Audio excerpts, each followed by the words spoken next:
नमस्कार दोस्तों, मैं Om Prakash Goswami education to all YouTube channel में आपका हार्दिक स्वागत है।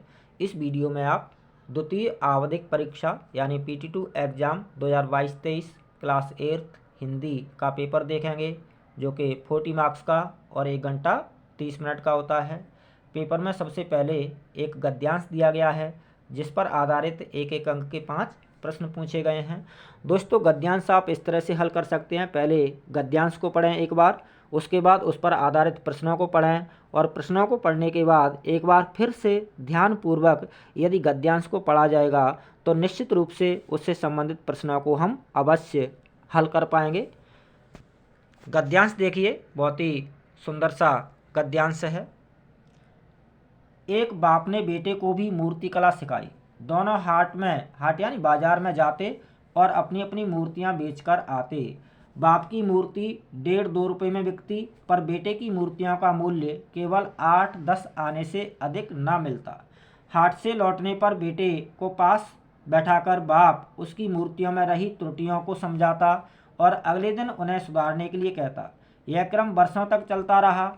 लड़का समझदार था। उसने पिता की बातों को ध्यान से सुना और अपनी कला में सुधार करने का प्रयत्न करता रहा।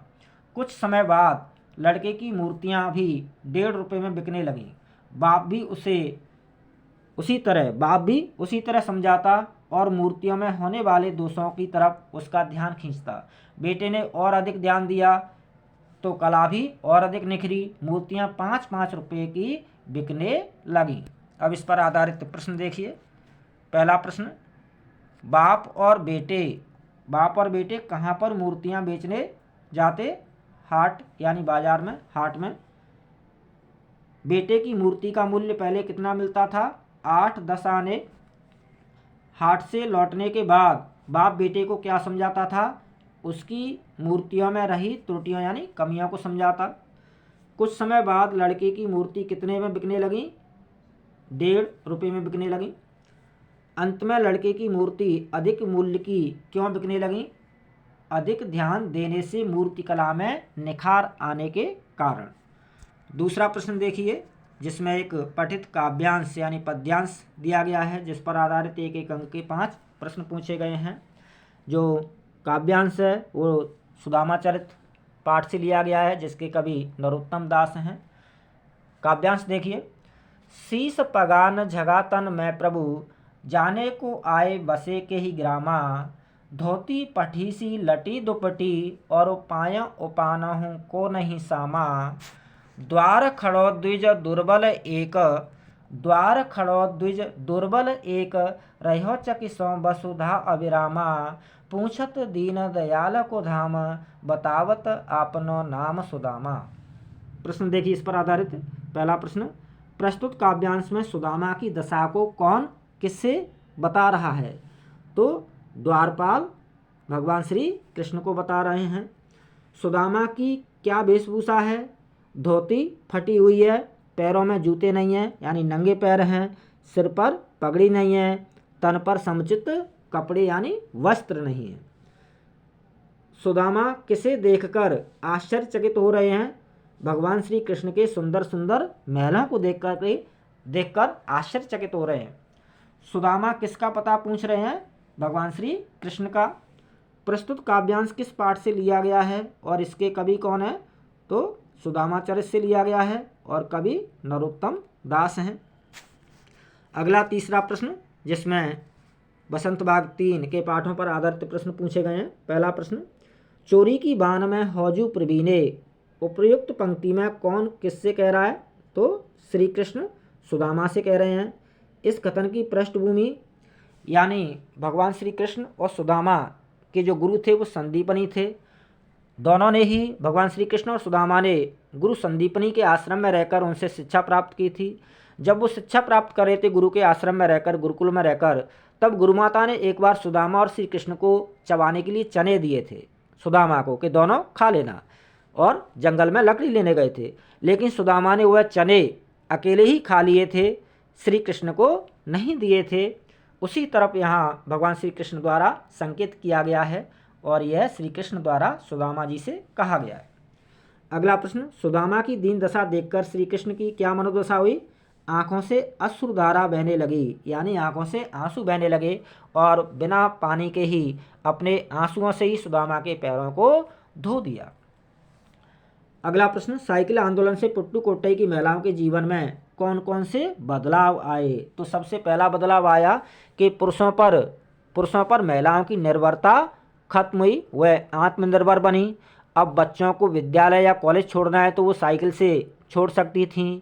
सब्जी बेचने जाना है तो वह साइकिल द्वारा दूर दूर तक सब्जी बेचने जा सकती थीं।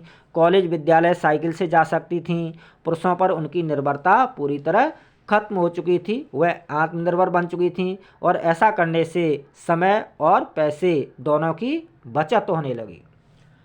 अगला प्रश्न, लाला झाऊलाल ने फौरन 2 और 2 जोड़कर स्थिति को समझ लिया। आपके विचार से लाला झाऊलाल ने कौन कौन सी बातें समझ ली होंगी?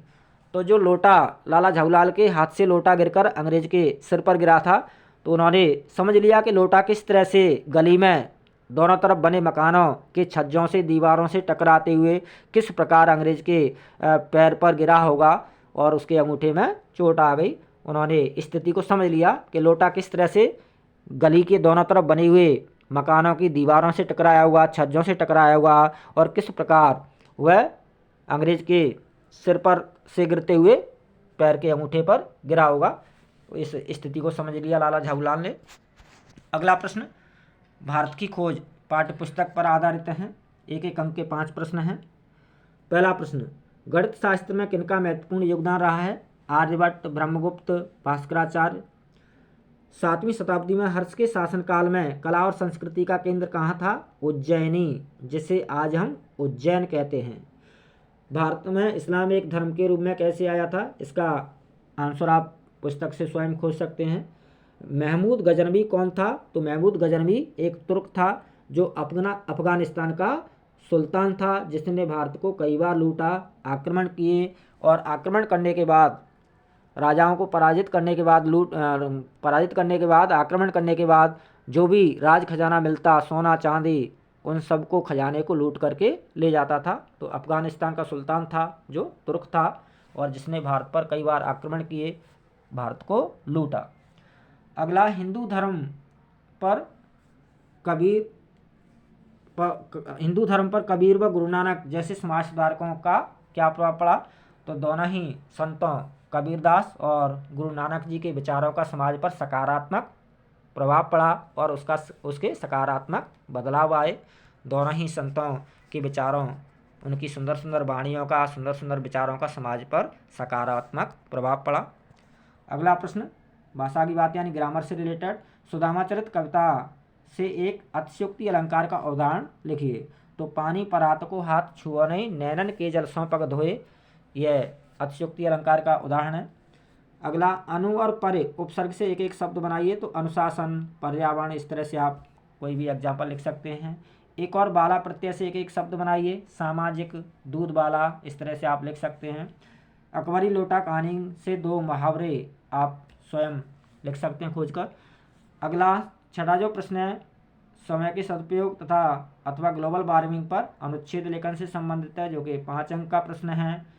अगला, पत्र लेखन है, जिसमें छोटे भाई को पत्र लिखने के लिए कहा गया है, जो कि 4 अंक का प्रश्न है। तो यह था दोस्तों क्लास 8th का PT2 एग्ज़ाम का पेपर। बहुत बहुत धन्यवाद, हार्दिक शुभकामनाएं, all the best, good luck, जय हिंद।